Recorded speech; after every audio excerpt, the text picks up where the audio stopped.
मैं नालंदा विश्वविद्यालय बोल रहा हूं।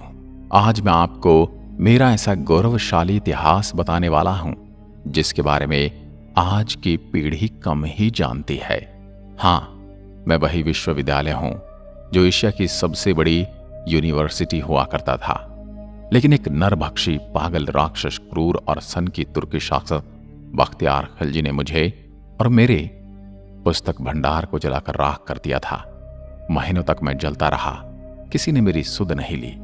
मैं सबसे पहले मुझे जलाने वाले के बारे में बताऊंगा, उसके बाद मेरी खोज कैसे हुई, उसके बाद मैं अपनी बनावट बताऊंगा, उसके बाद मैं आपको मेरी अलग अलग विशेषताओं से अवगत कराऊंगा, और सबसे पहले मैं नालंदा को क्यों तहस नहस किया गया वो बताता हूं।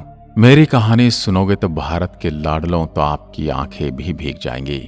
क्रंदन भरी आंखें और रुंधे हुए गले के साथ मैं आज सुनाता हूं मेरी कहानी। मेरे प्रांगण में 10,000 से ज्यादा विद्यार्थी पढ़ा करते थे और उनको पढ़ाने के लिए 1600 से अधिक पंडित आचार्य हमेशा मौजूद थे। एक समय की बात है, बख्तियार खिलजी नाम के क्रूर लुटेरे और मूर्ति पूजकों के विरोध की तबीयत खराब हो गई। किसी गंभीर बीमारी ने उसे जकड़ लिया था।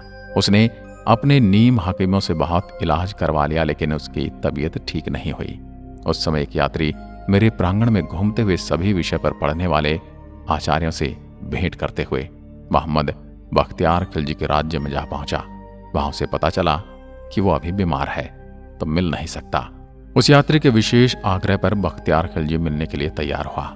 यात्री ने मिलते ही बख्तियार खिलजी को सलाह दी कि विश्व प्रसिद्ध नालंदा विश्वविद्यालय में मेडिसिन विभाग के प्रमुख पंडित राहुल श्री बद्र जी आपका इलाज करके आपको ठीक कर सकते हैं। फिर क्या था, पंडित राहुल श्री बद्र जी से इलाज की इच्छा प्रकट की, लेकिन बख्तियार खिलजी ने एक शर्त रखी थी कि मैं किसी भी प्रकार की भारतीय पद्धति से बनाई गई दवा नहीं खाएगा, क्योंकि ये काफिरों के द्वारा बनाई गई है। फिर कुछ समय के बाद राहुल जी श्री बद्र ने कुरान की प्रति लेकर खिलजी के पास गए और ये सलाह दी कि प्रतिदिन कुरान की प्रतियां आप पढ़ेंगे तो आप ठीक हो जाओगे, ये मेरा दावा है। उसके कुछ दिनों तक खिलजी ने कुरान की प्रतियां दिन में कई बार पढ़ी और उसने महसूस किया कि उसके स्वास्थ्य अब ठीक होने लगा है। उसके बाद उसने पता लगाया कि मैं ठीक कैसे हो गया, तो उसे पता चला कि पंडित राहुल श्री बद्र जी ने कुरान की प्रतियों पर दवाई का लेप लगा दिया था। जिनको पता था कुरान पढ़ने वाले खिलजी हमेशा पन्ने पलटते समय हाथ पर थूक लगाता है, इस माध्यम से शरीर में दवा का असर हुआ और वो ठीक हो गया।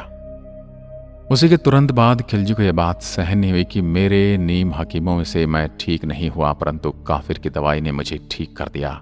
मेरे हकीमों से ज्यादा ज्ञान उन आचार्यों और पंडितों में है। मन ही मन में मेरे प्रति उसके मन में द्वेष पैदा हो गया। मैं नालंदा विश्वविद्यालय पूर्ण रूप से शांति का संदेश देने वाले भगवान बौद्ध से प्रेरित था।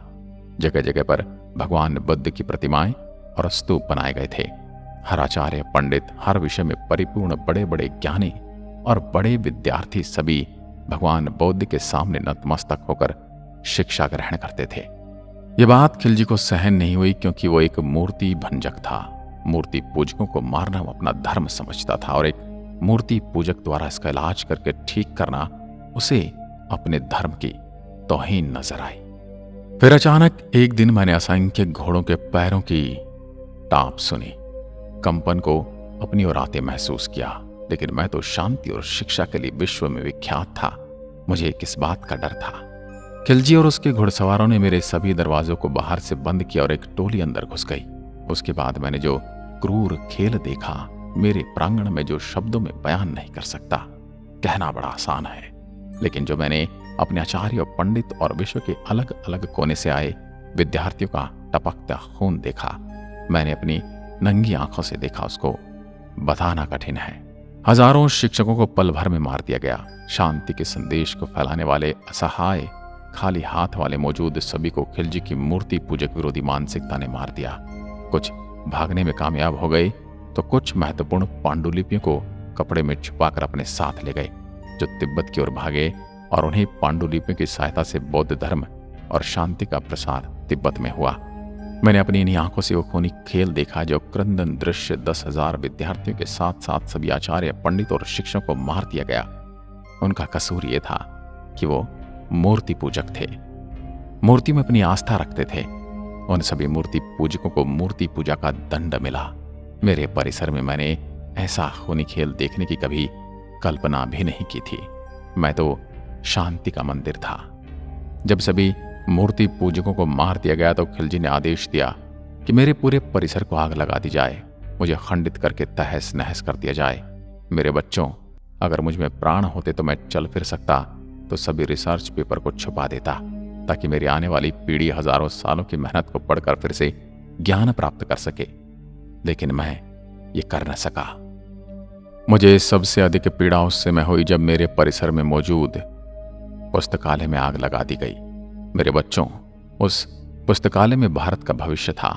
धू धू कर जलते हुए मेरे परिसर में मौजूद तीनों पुस्तकालय की इमारत देखकर मैं खुद को रोक न सका और जोर जोर से चिल्लाकर रोने लगा। लेकिन मेरी कोई सुनने वाला न था। वहां पर सब मूर्ति पूजकों के विनाश करने वाले ही मौजूद थे। मुझे और मेरे परिसर को भी मूर्ति पूजकों के साथ मूर्ति को सहेज कर रखने का दंड मिला।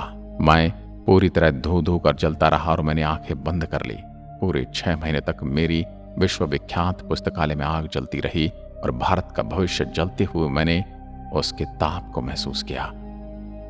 पूरी तरह से तहस नहस वीरान खड़ा मैं कई शताब्दियों के धूल मिट्टी में से आंखों से ओझल हो गया। मेरा खंडहर रूप देह जो बचा था वो धूल और मिट्टी के नीचे दब गया और अंदर ही अंदर अपने वजूद को मिटते हुए अंधकार में दिन बीतने लगे। फिर एक दिन ऐसा आया जब मेरी खोज करने वाले एक अंग्रेज अफसर को 19वीं सदी में एक चाइनीज यात्री की डायरी मिली, जिसमें उस यात्री ने मेरे बारे में कुछ लिखा था। एक दिन वो अंग्रेज अफसर डायरी में लिखे हुए पते पर पहुंचा तो उसे ऐसा कोई सबूत नहीं मिला, लेकिन वहीं टहलते हुए उसे कुछ 5वीं शताब्दी की ईंटों के अवशेष मिले। उसने हल्का अपने ही हाथों से खरोच कर देखा तो नीचे एक के ऊपर एक ईंटों से सजी हुई दीवारें महसूस हुई। फिर कुछ दिनों पश्चात उसने उस जगह पर खुदाई करके मेरे पूरे अवशेष को दुनिया के सामने लाया। उस चाइनीज ने डायरी में लिखे यात्रा के विवरण के अनुसार नालंदा विश्वविद्यालय में 1500 शिक्षकों के साथ 10,000 से भी ज्यादा विद्यार्थी अध्ययन करते थे। लगभग 108 विषय पर मेरी प्रांगण में पढ़ाई करते थे विद्यार्थी। विश्व के कोने कोने से आने वाले विद्यार्थियों के अलावा अलग अलग भाषाओं में पढ़ाई की व्यवस्था की गई थी। 100 से ज्यादा भवन और इमारतें बनी हुई थी। हर भवन में कुएं की व्यवस्था थी। जगह जगह स्टडी हॉल, जगह जगह पढ़ने का प्रांगण, प्रार्थना का प्रांगण और रहने की व्यवस्था थी। रहने के लिए प्रत्येक विद्यार्थी के लिए अलग अलग कमरे बने हुए थे। हर कमरे में रोशनी की व्यवस्था थी। उस समय भी जब दुनिया में लाइट यानी इलेक्ट्रिसिटी नहीं थी तो दिए के लिए जगह बनी हुई थी। कई देशों के विद्यार्थी मेरे प्रांगण में पढ़ने आते थे। उसी डायरी के अनुसार 10 विद्यार्थियों में से सिर्फ 3 विद्यार्थी मेरे प्रांगण में पढ़ने योग्य माने जाते थे। अर्थात जो भी विद्यार्थी मेरे यहाँ पढ़ने के इच्छुक होकर आते थे उनका एक साक्षात्कार होता था। 10 विद्यार्थियों में से सिर्फ 3 ही प्रवेश पा सकते थे। 10 किलोमीटर लंबी और 5 किलोमीटर चौड़ी परिधि के अंदर मेरा निर्माण था। आज भी विश्व में ऐसा कोई विश्वविद्यालय नहीं है जो मेरी टक्कर ले सके। 19वीं सदी में मेरा 5% भाग ही खुदाई करके निकाला गया। उसके बाद खुदाई बंद कर दी गई। लेकिन फिर दौर आया नरेंद्र मोदी जी का। उसके बाद 2016 में मेरी फिर से खुदाई प्रारंभ हुई। उसके बाद यूनेस्को द्वारा मेरे प्रांगण को विश्व धरोहर में शामिल किया गया। इसलिए अभी मेरे अवशेषों को निकालने और सहेज कर रखने की जिम्मेदारी यूनेस्को द्वारा संभाली जाती है। मुझे मुख्यतः 3 राजाओं ने मिलकर बनाया था। इसमें पहले राजा थे कुमारगुप्त, जो मगध के बहुत बड़े राजा थे। मगध की राजधानी राजगिरा होती थी, जो मेरे विश्वविद्यालय के प्रांगण से 15 किलोमीटर की दूरी पर स्थित थी। कुमारगुप्त ने 500 ईस्वी में नालंदा विश्वविद्यालय के रूप में मेरी स्थापना की थी। 5वीं सदी थी। आप जिस स्थान पर आज आए हैं वो लगभग 1600 वर्ष पूर्व एक विश्वविद्यालय हुआ करता था। फिर दूसरे थे कन्नौज के राजा हर्षवर्धन। उन्होंने मेरे प्रांगण की दूसरी मंजिल का निर्माण कराया लगभग 7वीं शताब्दी में, और मेरी ख्याति दूर दूर तक फैलने लगी। उसके पश्चात तीसरे थे राजा देवपाल, जो बंगाल के राजा 9वीं शताब्दी में आए और मुझे देखकर प्रसन्न हो गए। फिर उन्होंने मेरी ख्याति को और बढ़ाते हुए तीसरी मंजिल का निर्माण किया। फिर इस विश्वविद्यालय के नाम और उपनामों के पीछे 3 राज्यों का नाम सबके ऊपर लिखा जाता है, जिनमें गुप्त वंश, हर्ष वंश और पाल वंश। जो भी मेरे लिए ईश्वर रूप उन राजाओं के पद चिन्हों की आहट में सुन सकता हूं। मेरे यहाँ छात्रों के रहने के लिए 300 कक्ष बने थे, जिनमें अकेले या एक से अधिक छात्रों के रहने की व्यवस्था थी। 1 या 2 भिक्षु छात्र एक कमरे में रहते थे। कमरे छात्रों को प्रत्येक वर्ष उनकी अग्रिमता के आधार पर दिए जाते थे। इसका प्रबंधन स्वयं छात्रों द्वारा छात्र संघ के माध्यम से किया जाता था। यह विश्व का प्रथम पूर्णतः आवासीय विश्वविद्यालय था। इस विश्वविद्यालय में 3 श्रेणियों के आचार्य थे, जो अपनी योग्यतानुसार प्रथम, द्वितीय और तृतीय श्रेणी में आते थे। नालंदा के प्रसिद्ध आचार्यों में शीलभद्र, धर्मपाल, चंद्रपाल, गुणमती और स्थिरमती प्रमुख थे। ह्युनसांग के समय इस विश्वविद्यालय के प्रमुख शीलभद्र थे, जो एक महान आचार्य, शिक्षक और विद्वान थे। प्रवेश परीक्षा अत्यंत कठिन होती थी और इसके कारण प्रतिभाशाली विद्यार्थी ही प्रवेश पा सकते थे। उन्हें 3 कठिन परीक्षाओं के स्तरों को उत्तीर्ण करना होता था। यह विश्व का प्रथम ऐसा दृष्टांत है। शुद्ध आचरण और संघ के नियमों का पालन करना अत्यंत आवश्यक था। यह महायान के प्रवर्तक नागार्जुन, वसुबंधु, असंग तथा धर्म कीर्ति की रचनाओं का सविस्तार अध्ययन होता था। वेद, वेदांत और सांख्य भी पढ़ाए जाते थे। व्याकरण, दर्शन, शल्य विद्या, ज्योतिष, योग शास्त्र तथा चिकित्सा शास्त्र भी पाठ्यक्रम के अंतर्गत थे। मेरी यानी नालंदा की खुदाई में मिले अनेक कांसे की मूर्ति के आधार पर कुछ विद्वानों का मत है कि कदाचित धातु की मूर्तियां बनाने का विज्ञान का भी अध्ययन होता था। यह खगोल शास्त्र अध्ययन के लिए एक विशेष विभाग था। छात्रों को किसी प्रकार की आर्थिक चिंता न थी। उनके लिए शिक्षा, भोजन, वस्त्र, औषधि और उपचार सभी निःशुल्क थे। राज्य की ओर से विश्वविद्यालय को 200 गांव दान में मिले थे, जिनसे प्राप्त आय और अनाज से उनका खर्च चलता था। विश्वविद्यालय परिसर के विपरीत दिशा में एक छोटा सा पुरातात्विक संग्रहालय बना है। इस संग्रहालय में खुदाई से प्राप्त अवशेषों को रखा गया है। उसमें भगवान बुद्ध की विभिन्न प्रकार की मूर्तियों का अच्छा संग्रह है। इनके साथ ही बुद्ध की टेराकोटा मूर्ति और प्रथम शताब्दी की 2 मर्तबान भी इस संग्रहालय में रखे हुए हैं। इसके अलावा इस संग्रहालय में तांबे की प्लेट, पत्थर पर खुदे अभिलेख, सिक्के, बर्तन तथा 12वीं सदी के चावल के जले हुए दाने रखे हुए हैं। बड़गांव नालंदा का निकटतम गांव है। यहाँ पर एक सरोवर और प्राचीन सूर्य मंदिर है। यह स्थान छठ के लिए विशेष प्रसिद्ध है। नालंदा से थोड़ी दूर पर सिलाव स्थित है, जो स्वादिष्ट मिठाई खाजा के लिए प्रसिद्ध है।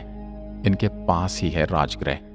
मेरे प्रांगण में मौजूद पुस्तकालय पूरे 9 मंजिल बड़ा था, जिसको कुछ इस्लामिक आक्रमणकारियों ने जला दिया।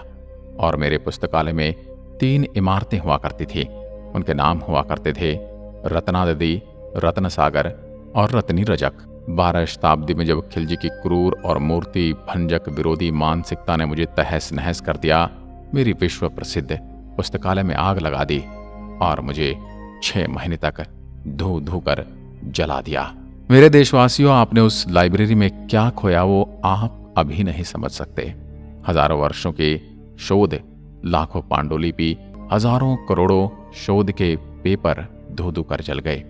6 महीने इसलिए लग गए क्योंकि उस समय पेपर नहीं हुआ करते थे। अधिकांश पांडुलिपि और रिसर्च के डॉक्यूमेंट ताम्र पत्रों पर उकेरे जाते थे। पूरा पुस्तकालय के प्रांगण का नाम धर्मगंज हुआ करता था। मेरे यहाँ आने के लिए आपको हवाई मार्ग और सड़क मार्ग अथवा रेल मार्ग से यात्रा करनी पड़ेगी।